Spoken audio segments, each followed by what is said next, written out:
दोस्तों, पहले पाकिस्तान को सबक सिखाया गया, फिर अजरबैजान को मुंहतोड़ जवाब मिला, उसके बाद तुर्की पर ऐसा कूटनीतिक प्रहार किया गया कि उसे बॉयकॉट जैसी स्थिति का सामना करना पड़ा। और अब भारत ने अपना सीधा और स्पष्ट निशाना साधा है बांग्लादेश की ओर, जिसके बाद वहां की सरकार में हलचल मच गई है। भारत की विदेश नीति इस समय पहले से कहीं ज्यादा सख्त, स्पष्ट और शक्तिशाली रूप में दिखाई दे रही है और दुनिया इसे साफ महसूस कर रही है। कई दशकों तक भारत ने अपने पड़ोसी देशों के साथ शांति, भाईचारे और सहयोग की नीति अपनाए रखी। भारत ने हमेशा सबको साथ लेकर चलने की कोशिश की। लेकिन दोस्तों, अब हालात बदल चुके हैं। भारत का धैर्य अब सीमा पर पहुंच चुका है। जो भी देश भारत की सीमा, संप्रभुता या सुरक्षा को चुनौती देगा, उसे उसी भाषा में जवाब दिया जाएगा, कड़ा, मजबूत और निर्णायक। तुर्की को करारा जवाब देने के बाद अब भारत ने अपना पूरा ध्यान बांग्लादेश की ओर मोड़ दिया है और लगातार कड़े कदम उठाने शुरू कर दिए हैं। यह कोई साधारण प्रतिक्रिया नहीं है, बल्कि एक साथ 4 बड़े रणनीतिक फैसले हैं जिनसे बांग्लादेश की सरकार में सीधी हलचल मच गई है। तो आइए इन सभी अपडेट्स को एक एक कर समझते हैं, पूरा मामला गहराई से जानते हैं। लेकिन उससे पहले, अगर आप चाहते हैं कि भारत की आवाज दुनिया के हर कोने तक पहुंचे और हमारा देश हर क्षेत्र में आत्मनिर्भर और मजबूत बने, तो इस वीडियो को लाइक करें और चैनल को सब्सक्राइब करना बिल्कुल ना भूलें। दोस्तों, सबसे पहले और सबसे बड़ा फैसला यह लिया गया है कि नॉर्थ ईस्ट की पूरी सीमा को बांग्लादेश के लिए लगभग पूरी तरह सील कर दिया गया है। यह कोई अस्थायी नहीं, बल्कि स्थायी रणनीतिक कदम माना जा रहा है। सिर्फ लोगों के आने जाने पर ही नहीं, बल्कि व्यापार पर भी रोक लगा दी गई है और यह बांग्लादेश के लिए सबसे बड़ा झटका है। इस कड़े फैसले का सीधा असर असम, मेघालय, त्रिपुरा, मिजोरम और उत्तरी बंगाल जैसे 5 महत्वपूर्ण राज्यों पर पड़ रहा है। भारत ने यह साहसिक कदम ठीक उस समय उठाया जब संयुक्त राष्ट्र यूनाइटेड नेशंस ने भारत पर ही यह आरोप लगाते हुए जांच शुरू कर दी कि भारत रोहिंग्या और बांग्लादेशी घुसपैठियों को देश से बाहर निकालकर मानवाधिकारों का उल्लंघन कर रहा है। लेकिन यूएन के इस एकतरफा और पक्षपाती रवैये ने भारत को और भी दृढ़ और कठोर बना दिया।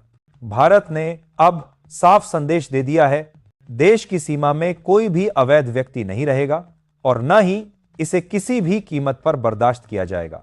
सीमा सुरक्षा बल बीएसएफ को सख्त निर्देश दे दिए गए हैं कि किसी भी संदिग्ध घुसपैठ पर तुरंत और कठोर कार्रवाई की जाए, बिना किसी छूट के।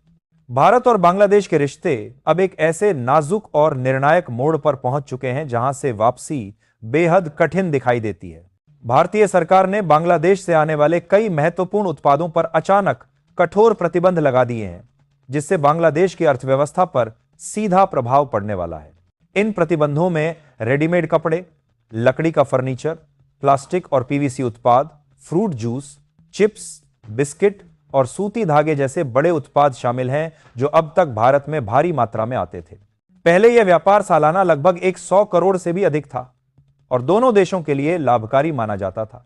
लेकिन अब इसका बड़ा हिस्सा पूरी तरह रुक चुका है और बांग्लादेश की सरकार स्पष्ट रूप से घबराई हुई दिखाई देती है, क्योंकि इसका मतलब बिल्कुल साफ था। बांग्लादेश अब चीन के साथ मिलकर भारत को रणनीतिक रूप से चुनौती देना चाहता है। हालांकि भारत ने मानवीय संवेदनाओं को ध्यान में रखते हुए मछली, एलपीजी, खाद्य तेल और क्रश्ड स्टोन जैसे आवश्यक उत्पादों को इस प्रतिबंध से बाहर रखा है, ताकि आम नागरिकों पर इसका बुरा असर न पड़े। साथ ही बांग्लादेश जो सामान नेपाल और भूटान के लिए ट्रांजिट मार्ग से भेजता है, उस पर भी रोक नहीं लगाई गई है, क्योंकि ऐसा करने से तीसरे देशों की अर्थव्यवस्था भी प्रभावित होती। लेकिन इसके बावजूद इस बड़े और निर्णायक कदम का बांग्लादेश की अर्थव्यवस्था पर सीधा, गहरा और दर्दनाक प्रभाव पड़ा है, क्योंकि उसका लगभग 14% निर्यात सिर्फ भारत पर निर्भर था और अब वह रास्ता लगभग बंद हो चुका है। अब सवाल उठता है, भारत को इतना सख्त कदम उठाने की जरूरत क्यों पड़ी? तो दोस्तों, वजहें बिल्कुल स्पष्ट हैं, लेकिन चौंकाने वाली और निराशाजनक। भारत ने हमेशा बांग्लादेश को व्यापार में छूट, सुविधा और समर्थन दिया। नॉर्थ ईस्ट के रास्ते ने शुल्क व्यापार गलियारे की अनुमति दी, यहां तक कि भारतीय बंदरगाहों से बांग्लादेश को दूसरे देशों तक माल भेजने की खुली इजाजत दी। लेकिन बदले में बांग्लादेश ने क्या किया? उसने भारतीय उत्पादों पर एक के बाद एक रोक, कर और व्यापारिक बाधाएं खड़ी करनी शुरू कर दी। यानी भारत की उदारता का फायदा उठाकर उसने उल्टा भारत को ही आर्थिक नुकसान पहुंचाना शुरू किया। इसका असर नॉर्थ ईस्ट की इंडस्ट्री, छोटे कारोबारी और उत्पादन इकाइयों पर सीधे पड़ा और कई यूनिट्स को घाटे में बंद होना पड़ा। जब भारत ने देखा कि दोस्ती और भाईचारे की भावना का जवाब धोखे से दिया जा रहा है, तो भारत ने भी साफ कह दिया, अब जवाब उसी भाषा में मिलेगा जिसमें चुनौती दी गई है। मामला तब और गंभीर हो गया जब बांग्लादेश की अंतरिम सरकार के सलाहकार मोहम्मद यूनुस ने बीजिंग चीन के मंच से विवादित बयान दिया। उन्होंने कहा कि नॉर्थ ईस्ट भारत लैंडलॉक्ड है और उसका एकमात्र रास्ता बांग्लादेश से होकर गुजरता है। और इससे भी आगे बढ़कर उन्होंने यह दावा किया कि बांग्लादेश अब चीन की अर्थव्यवस्था का गेटवे बनेगा और चीन के साथ मिलकर काम करेगा। भारत ने बांग्लादेश की इस गंभीर टिप्पणी को हल्के में नहीं लिया और जवाब केवल बयानों में नहीं बल्कि जमीन पर ठोस कदम उठाकर दिया ताकि ताकत, इरादा और नीति तीनों स्पष्ट हो जाएं। सरकार ने शिलांग से सिलचर तक 23 करोड़ रुपए की भारी लागत से एक नई हाई स्पीड आधुनिक सड़क के निर्माण को मंजूरी दे दी है, जो आने वाले वर्षों में गेम चेंजर साबित होने वाली है। यह सड़क नॉर्थ ईस्ट को म्यांमार के रास्ते सीधे समुद्र से जुड़ेगी और Kaladan multi modal transit project को नई रफ्तार देगी।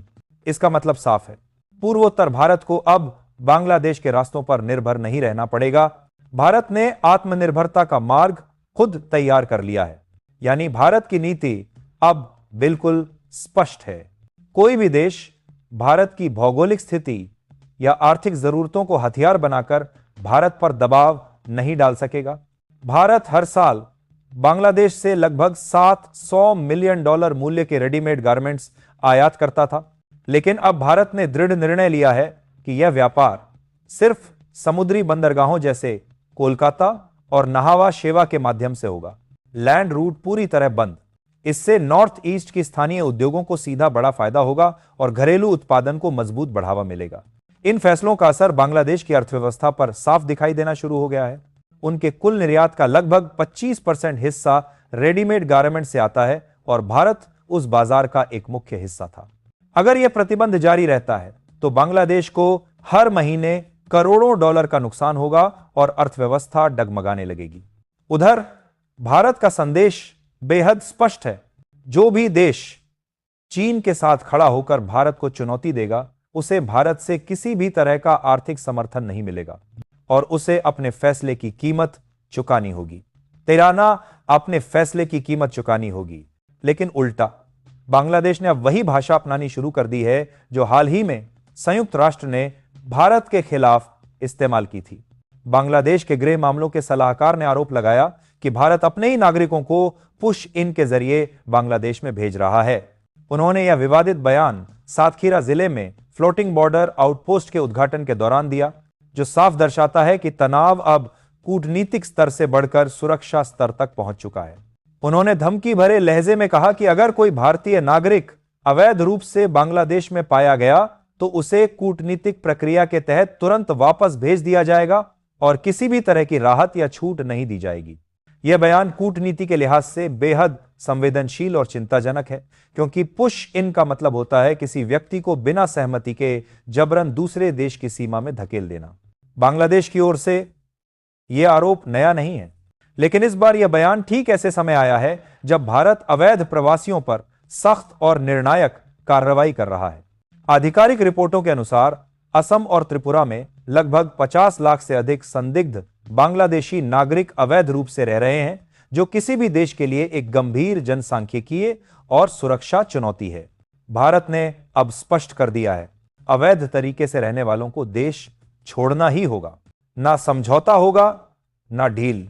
इनमें से कई लोग खुद अपने घर लौटना चाहते हैं, लेकिन बांग्लादेश की सरकार उन्हें स्वीकार करने से इनकार कर रही है और पूरी तरह मामले से बचने की कोशिश कर रही है।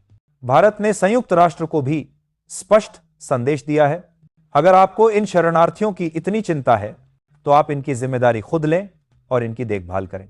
अब भारत ने सीमा सुरक्षा को और मजबूत कर दिया है। बांग्लादेश बॉर्डर पर अतिरिक्त बल, मजबूत फेंसिंग और आधुनिक सीसीटीवी निगरानी सिस्टम लगाए जा चुके हैं। बीएसएफ को स्पष्ट आदेश है, किसी भी घुसपैठ की कोशिश पर तुरंत कठोर और निर्णायक कार्रवाई की जाए, बिना किसी नरमी के। बीते महीनों में कई अवैध प्रवेश करने वालों को गिरफ्तार किया जा चुका है और सीमा क्षेत्र की स्थिति पूरी तरह नियंत्रण में है। भारत अब किसी भी देश को अपने आंतरिक मामलों में दखल देने की अनुमति नहीं देने वाला और संदेश एकदम साफ है, जो भारत का साथ नहीं देगा और चीन के साथ मिलकर भारत के खिलाफ खेलेगा, उसे इसकी कीमत चुकानी पड़ेगी। बांग्लादेश पर लगाए गए आर्थिक प्रतिबंध और लैंड रूट बंद होने से वहां की स्थिति पहले ही काफी खराब हो चुकी है और यह दबाव आगे और बढ़ेगा।